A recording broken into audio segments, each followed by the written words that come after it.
Hello and welcome to another edition of the In Money Players Podcast, special edition in Assiniboia Downs. Again, you're going to get a lot of Assiniboia shows from Mikey P on the network. Big handicapping get for me here for Assiniboia. My favorite handicapper on planet Earth, Nick Tammaro, is here fresh off the Preakness. Nick, this isn't quite that level of animal, but we still have a lot of fun for Assiniboia.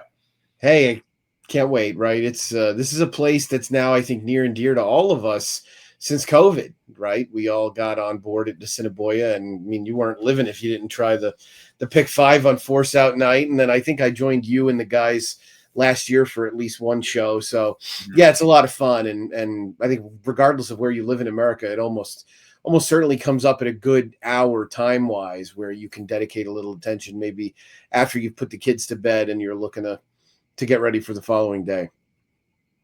Yeah, 8:30 Eastern time is the first race at Assiniboia. They go to about 11 o'clock Eastern, and the takeout is low. The handle is high. They have dollar minimum pick four. So lots of attractive options and lots of attractive ads for the horse player at Assiniboia.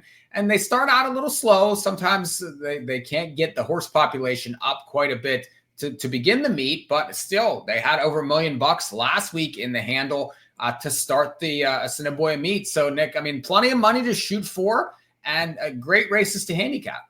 Yeah, I totally agree. It makes for a fun time, no question about it. And the dollar minimum I think is an interesting thing, and I think we're kind of seeing a little bit of it right at out west with the advent of the five. Well, then I shouldn't say the advent, but the $5 double that's now just at Santa Anita, kind of a continuation of the golden hour. I think the future of betting is going to be higher denomination minimums because we've really exhausted the low denomination part. And for a variety of reasons, the higher denominations are better, including because our friends with the computers aren't quite as prevalent. They can't play quite as many combinations right at the last second. So I'm all for it. And you mentioned the handle numbers, and obviously this is a $25,000 guarantee, which that's nothing to sneeze at. That's a good amount of money, and definitely an approachable slate of races for sure.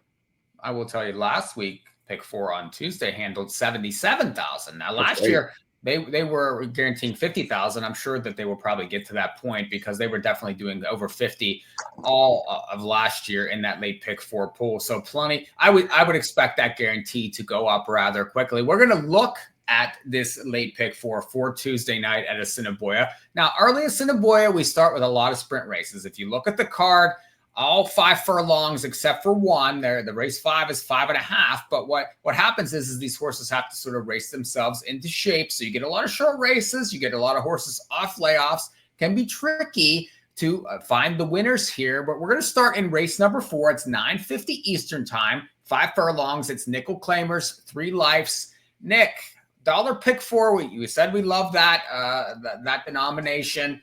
How are we going to kick off? Yeah, I mean, I wish I had a little bit more clever opinion than the 2 favorites in here because they do look pretty formidable. They have complementary running styles in that it does look like the rail runner, Mikee, will do the heavy lifting on the front end. And this is a horse that the morning line maker priced at 7-5, which seems totally accurate when you consider that the 2 poor races recently both came on synthetics. The other thing about those 2 races, Mikey, is they came in races that really had strong paces. They were last year towards the end of the year. This horse was relocated to Woodbine after spending the summer at Fort Erie, now first off the claim, and an elongated break for trainer Elton Dickey, who sort of knew what he was getting into when he claimed this horse in early December, right? Racing ends at Woodbine around mid-December, and so they knew they were going to sit on him a while. And now he shows up here in a 5,003 life. He's the controlling speed from the inside. I was intrigued from a pace figure perspective by the 4, who comes up from Turf Paradise, most recently making up a little late ground in a slow-paced race. And I think class-wise, this horse is a good fit. So he felt like the one that, maybe if you wanted to punch it one more time, you use the 4, who's going to be a bit better price. But it sure looks like the one's going to control things on the front end. Yeah, I agree with you on both of those horses. It's tough to look past the dirt races on the 1 also. Those 4-8 area races are pretty sharp, pretty solid there. And, the synthetic races, frankly, aren't very good. But this is a dirt race. This is an inside post. This is a trainer that's certainly capable of firing. has several works in tow. So I do think really going to be tough to catch in the race. I could see the 4 more as a B type for me. But you did mention those Turf Paradise lines. This horse has recency, and those are quick races down there too. I mean, those races tend to produce decent shippers from up here that race pretty well. One price I want to maybe include on tickets is the 3 Lucky Appeal. This horse wired a 2 life back in September last year. Now, that was a 7 furlong race, but certainly showed speed, showed an affinity for this racetrack up here last year. And, maybe if, some of these aren't ready, that this horse might be ready. So, and the barn, Lee Delarande, leading trainer last year at the Assiniboia Downs meet. So certainly capable of bringing one. Again, one that they claimed back in September last year. And like you said, they got a win, but had to sit on this horse. It's a 4-year-old, 10-1 morning line. Could be an interesting player in a 3 life race to kick off the pick 4 on Tuesday. Jump to race 5, $7,500 claimers here. Now, this is the 5.5 race here. They're going a little bit of an extra furlong. I thought a couple horses could win here. The 1 Gallant Oak is intriguing.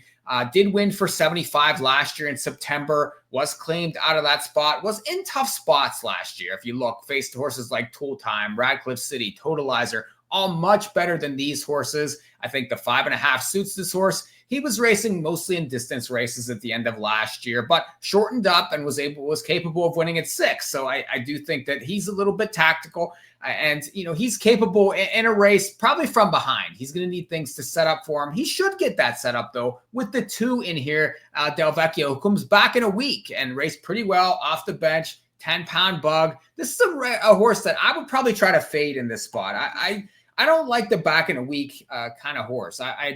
Especially. I know that this horse is going to take a lot of money in here, but this 10-pound bug doesn't win a lot of races. It's going to take a lot of money. So I'm going to try to fade him. I'll use the 1. I'm going to use the 4 Moon Connection, 9-2 morning line. There's a couple Carl Anderson horses in this race. The 4 and the 7. 4 is a fresh gelding, has some speed, has some back lines over the racetrack. 4 wins and 8 starts. Definite use for me. And then the 6 Designated Hitter is another one I think you can use. Fresh Carl Anderson claim from last year. Certainly Barn does well. This horse has shown speed. The dirt is a question mark. Really hasn't shown much over the dirt, but I trust the Barn. I like the post. I'm going to try to beat this too, Nick. What say you here? Yeah, I get it. No, I totally understand why you would want to feel a little stimulated to do it. The interesting thing is trainer Tom Gardapi Jr. obviously did this with some intent. So in the last 2 years, he's 6 for 19 with the 305 ROI coming back in a week or less. And that was what kind of drew me to this horse after I noticed what a pace advantage he should have.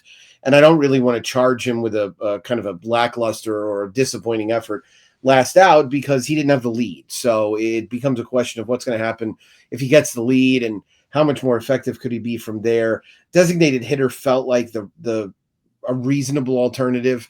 Obviously, I think from a class perspective, this horse was facing every bit as good as what he will here, but it was on synthetics, and his lone prior dirt try was a 3rd place finish where he got a 36 buyer. So it wasn't as if it was any kind of strong performance. It also came in his career debut at Gulfstream against 12-5 maiden claimers, and he was trained by Gustavo Delgado. He went off 4-1 that day in a 7-horse race, and based on the way he's been training at Assiniboia, it almost makes you wonder if he might be a little bit of a morning glory. He might be a horse that really does some of his best work in the AM. So he's a damned if you do, damned if you don't, right? It feels like you could be beaten by him if you want to be a little bit more cautious and go a little thinner. And then if he wins, you kind of look at it and you're going to say, man, I mean, he's was always going to get a setup. There was confirmed speed. He's working well. So he's a tough read for me. But I do think Del Vecchio will be relatively tough on the front end. I agree with you about Gallant Oak. The layoff's the concern, obviously, but this is a barn that's had some success with it from a limited sample. So I wouldn't be too worried. Clearly, 5.5 is probably short of how far he wants to go ultimately, but they've got to start somewhere. Yeah, and the one, certainly that barn, like you mentioned, good off the layoff, good off the claim also, 70%. That's pretty solid there. So obviously they can then find them, pick them out. Like you mentioned, the layoff certainly is a concern, but an interesting race in the second leg of the pick for Tuesday at Assiniboia. Let's jump to race 6, Statebreds Maiden Specials, Nick. It's straight 3-year-olds. There's several first-time starters in here. Pretty difficult race to get through. Where are you going to go? Yeah, I mean, you have to like the way the 3-2 left to load finished the 2-year-old campaign last year, right? Facing Stakes Company on multiple occasions and really, really running well in each of those. And this, we don't know exactly what we're going to get out of the first time starters on the outside, but what you'd like to believe is that these experienced horses are not much. So Mhm. it kind of feels like if 2 left to load comes back with anything close to what she had throughout her 2-year-old campaign, she'll be awfully tough to beat. The first time starters look like horses that are from barns that they're capable, but none really jumped off the page in terms of being one that you could say, okay, that one will likely be ready. The trainer of the Six Nonies Cookie has a win with a first time starter in the last 3 years. And that's about it. Tom Gardapi Jr., who I brought up before, who did have 3 wins in the first 2 nights, has the Mhm. far outside drawn Nickety Split. So I'm boring. I thought the favorite would probably win. I'm looking for a little bit of value. Wish that we could see some of these pools early with the first time starters, but I'm thinking the 2 left to load. If she's what she was last year, she'll be tough to beat.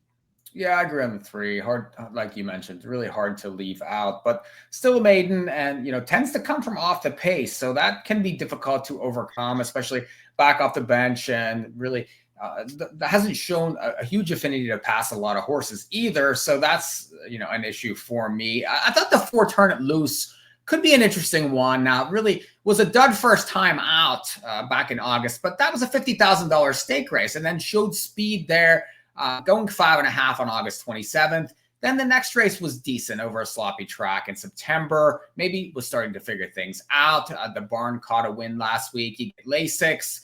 There's things to like, I think, in a pretty wide open race, especially with the first timers that unsure of.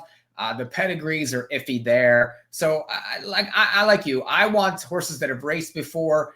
So 3 and 4 for me to try to get through leg 3 of this pick 4. Yeah, real speed, as you mentioned, from Turn It Loose in an open company race. So, I mean, class wise, you've got to like the move coming into this first Lasix as well as a newly turned 3-year-old. Those are all positive angles. So, I think there's definitely something there. Race 7 to finish up here. And this is another 5 furlong. It's an $18,000 2 life allowance, Nick. And there's 9 horses in this race. I think, a really wide open race to finish out this pick 4. How are we going to get paid?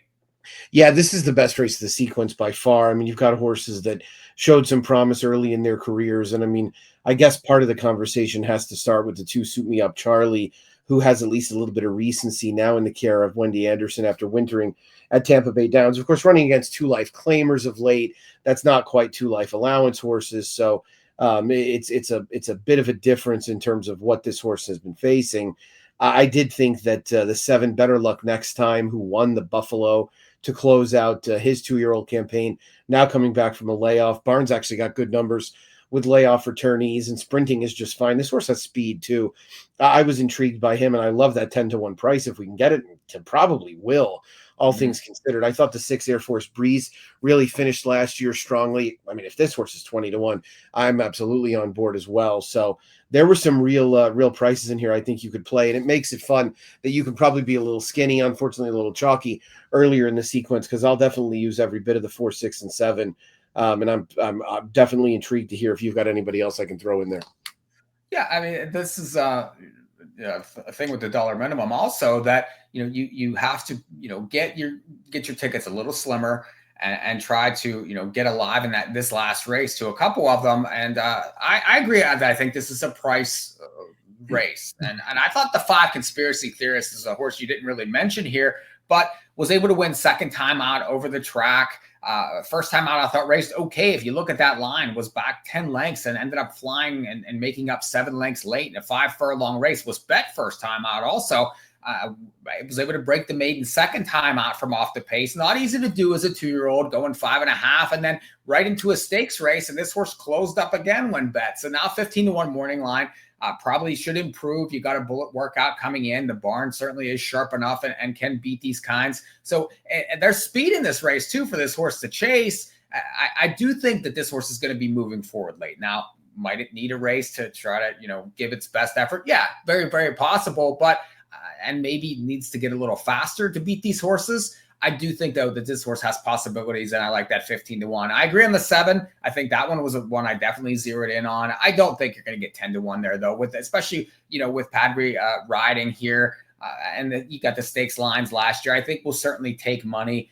Agree on the 4, Dare to Endure, another one that's very interesting. Raced well at the level last year. The barn, very sharp, 2 wins. And this barn was very good, especially the end of last year, too. So I was 4, 5, and 7. I could see the 6 also, though. You mentioned that one, especially that barn is pretty sharp. They've had a couple shippers come up and win that first week. So, and this 10-pound bug is I do think eventually going to get better also. So, 10 pounds off is an advantage in this kind of race. I probably would throw him in also. So 4, 5, 7, maybe a little 6 to finish out the pick for at Assiniboia for Tuesday. Yeah, that's a good endorsement of conspiracy theorist. I was going to say the 5/8 was the only worry for me, whether there'd be enough time for him to uncoil that run. But obviously, this is a horse who I think has plenty of upside going into that 3-year-old season. Nick, really great to talk to you here and get you in for Assiniboia thoughts. We certainly, for me especially, covering the circuit last year, you can get familiar with the horses.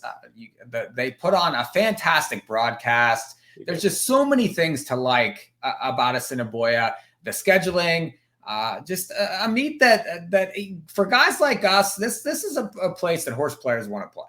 Yeah, no question about it. I love it's only a couple days a week too, for the most part, which was helpful, so that you miss a week, you're not missing a ton. You can get caught up, you can watch the replays and get back into the mix. So no, glad that we've got our friends up there on board again. And so a lot of action coming from north of the border. Well, Nick, thanks for jumping in with me on this. This has been a production of In the Money Media. We thank everybody for checking us out, and jump in on this Assiniboia pick for Tuesday. We're going to be here every week, and we'll see y'all next time.